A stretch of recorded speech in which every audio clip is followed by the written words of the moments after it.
topic of this lecture is on water pollution and treatment.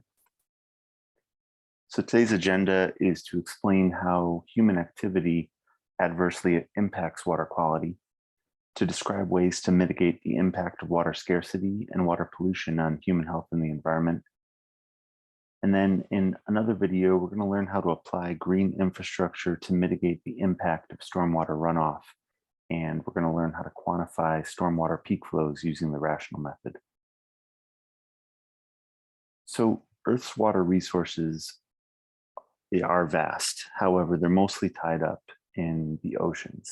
So 97.5% of all water on Earth is in the form of salt water and is not available for human consumption. Another 1.7% of Earth's water is tied up in polar ice caps and glaciers. So again, it's not available. That leaves only 0.77% of the water on Earth, which is accessible as fresh water. Water has many beneficial uses for humans, including drinking, cooking, but also industrial use like cooling water, irrigation use for agriculture, energy, transportation sectors also rely on water. We also use water for recreation, for waste processing, and to support the habitats of wildlife. Humans have built a wide variety of infrastructure to control water throughout the years. So things like dams, channels, reservoirs, aqueducts, sewer systems, treatment plants, water towers, pipelines, and irrigation networks that help us move water around to the places that we need them, that we need the water, and also to treat the water to the standards that we need. So water quality refers to the suitability of water for a particular use based on its physical, chemical, and microbiological characteristics. So as you read about in the hydrologic cycle, water rises to the atmosphere through the processes of evaporation and transpiration, and then returns back to the lands and oceans through the processes of condensation and precipitation. And the impact on water quality really happens during the precipitation phase. So as rain comes down to the land or snow melt runs off the mountains, it picks up pollutants that are present on the surface and can wash those pollutants into our water bodies. So in an urban setting especially, you have pollutants that are coming from street runoff, from vehicles, from residential buildings, schools, businesses, industry, runoff from roof surfaces, and these are carrying along pollutants like fertilizers, for example, pesticides, oils, solid waste, etc. And eventually that water makes its way to storm drains and through the pipe network that carries that storm water into our water bodies, like rivers, streams, oceans, and lakes. We can also pick up pollutants from agricultural zones where the use of fertilizers, manure from animals, operations, and soil contaminants can make its way into surface waters. Fertilizer pollution is actually also widely present in residential areas, mostly because the residential use of fertilizers is less optimized when compared to the use of fertilizers in agricultural settings. So, applying too much fertilizer to gardens and lawns results in the excess nitrogen, phosphorus, and other nutrients to run off in the stormwater and enter our waterways, where it causes problems like silting of the bottom of rivers and streams, fewer aquatic species that can survive in waters that are clogged up with too much weed and algae growth due to the high concentration of nutrients.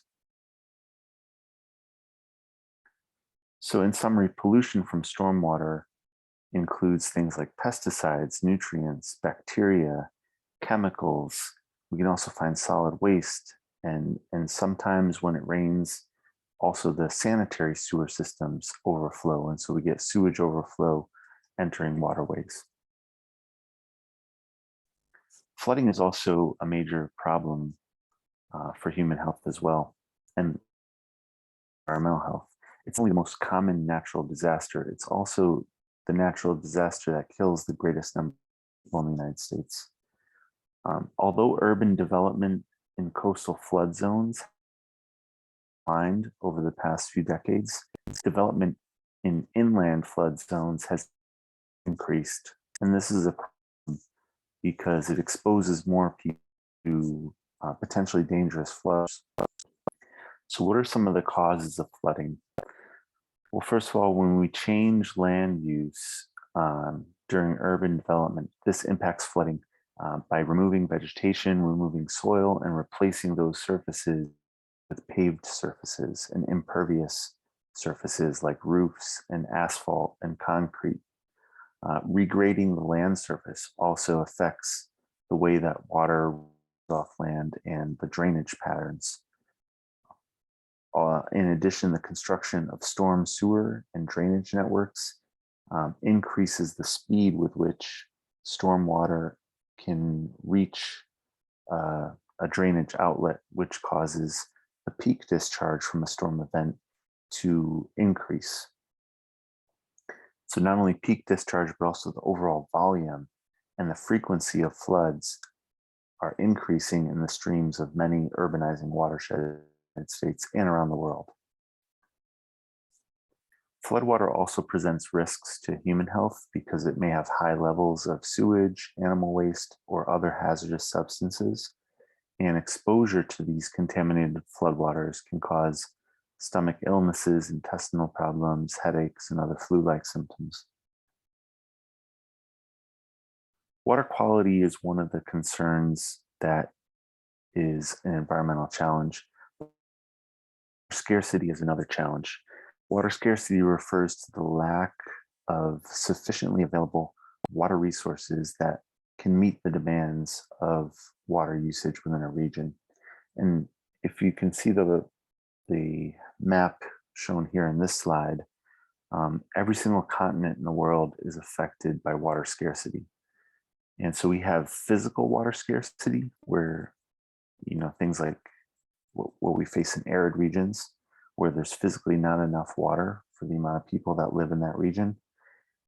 And we also have economic water scarcity, which refers to the inability to provide the amount of water needed due to economic reasons, not physical water scarcity. So in the last century, water usage rates have grown at more than twice the rate of the population increase around the world. So globally, we're using a lot more water. We also have a lot more rapid population growth, especially in urban areas. And urbanization is another impact, another factor that impacts water scarcity, especially in arid regions. Climate change will also exacerbate water scarcity due to the unpredictable weather and extreme weather events like floods and droughts, which change the patterns of water distribution throughout a region. So here's a question to think about. What are some of the options that we can pursue in order to meet the growing demands for water amidst a world that has increasing water scarcity?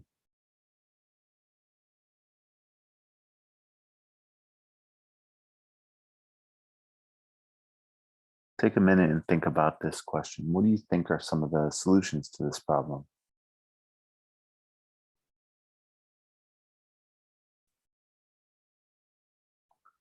So if you think about the water cycle, hydrologic cycle,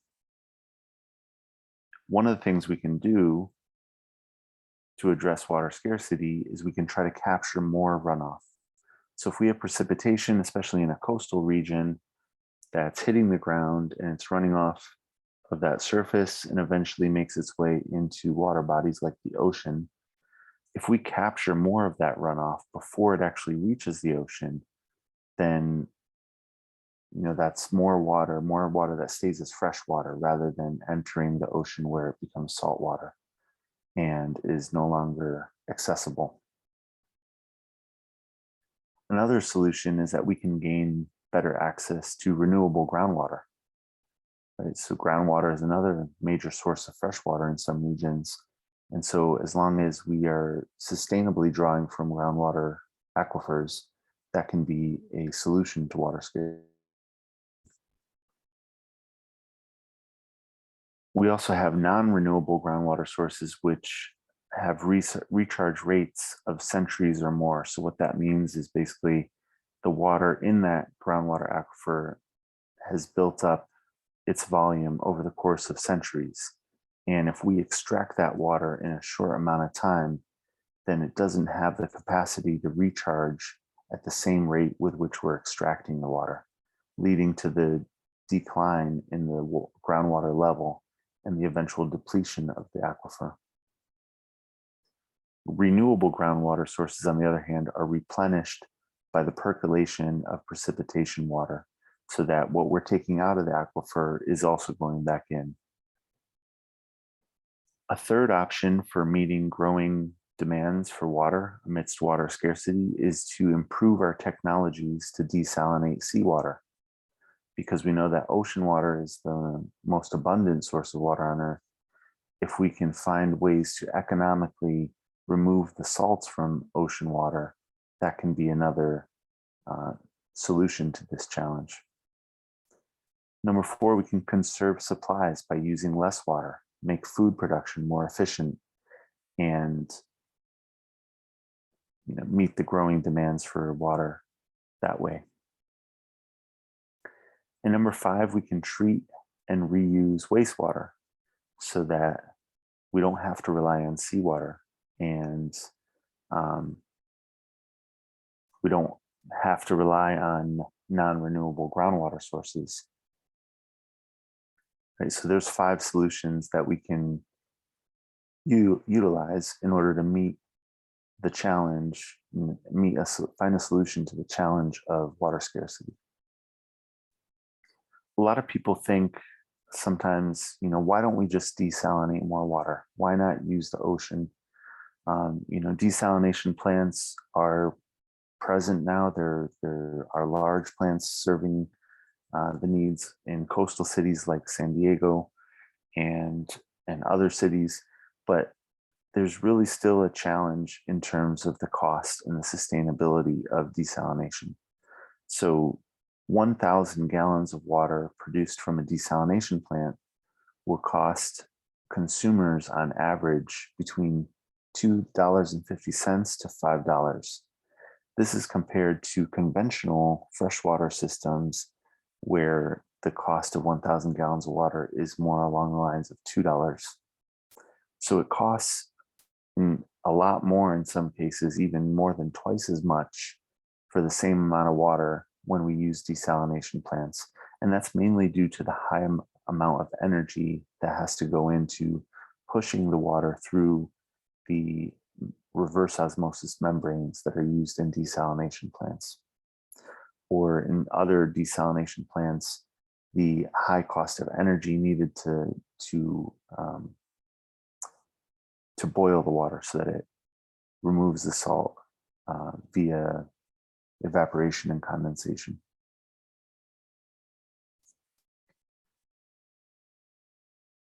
In closure, I want to go through 2 examples of potable water reuse strategies in Southern California. And this is in the counties, Orange County and San Diego County. So in Orange County, there's actually a very large and productive aquifer that is available for potable water use. However, due to the large population in Orange County, there's a need to supplement this aquifer so that the withdrawals can be equal to what's being put back into the aquifer. Rainfall and snowmelt in this region, which is relatively water scarce, is not sufficient to replenish the amount of water that needs to be drawn to meet the needs in Orange County. So what the water district has done is they've installed injection wells close to the coastal area that kind of provide like a curtain of fresh water that prevents the intrusion of salt water from the ocean. And they've also constructed a series of recharge basins that pull water from the Santa Ana River and snowmelt from the Santa Ana River so that this water, while it's still fresh water, can enter the aquifer before it reaches the ocean. So the goal is essentially to recharge the aquifer to the point where the Santa Ana River doesn't actually reach the Pacific Ocean, so that all that fresh water can stay within this aquifer and be available for potable use. Now, they also have installed advanced water treatment plants that treat the effluent of wastewater. So after wastewater treatment, they go to advanced water treatment. And after the advanced water treatment, the water is essentially almost to the point where you can use it for drinking water. At that point, they inject it back into these aquifers where it has a long travel time before it's withdrawn again and used for drinking water. So this has been highlighted as one of the cases of sustainable water reuse and also sustainable management of aquifers. And here's a photo of one of those recharge basins, just so you could see this, the scale of it. Here's the groundwater replenishment system, which injects the water into these wells. The second case study is the city of San Diego. Now, unlike Orange County, San Diego County really does not have a viable aquifer for storing water underground. And so almost all of the water that's used comes imported from many hundreds of miles away. The solution to meet the growing demands of water in San Diego has been to turn to water reuse. So instead of indirectly reusing wastewater through groundwater augmentation, because San Diego does not have a groundwater aquifer, what they do is they're planning to use the surface water reservoirs as an environmental buffer to store treated wastewater before it's later withdrawn, treated again in a water treatment plant, and then distributed back to the population. So the Pure Water Project in San Diego aims to meet demand of approximately 35% of San Diego's population. So the first phase of this project, which is currently under construction, will take water from one of the pump stations, pump it up to the North City Water Reclamation Plant. After that, it'll go to the Pure Water facility for advanced treatment, at which point it'll be pumped over to the Miramar Reservoir, where it will be stored for a period of several months before being pulled and treated again at the Miramar Water Treatment Plant.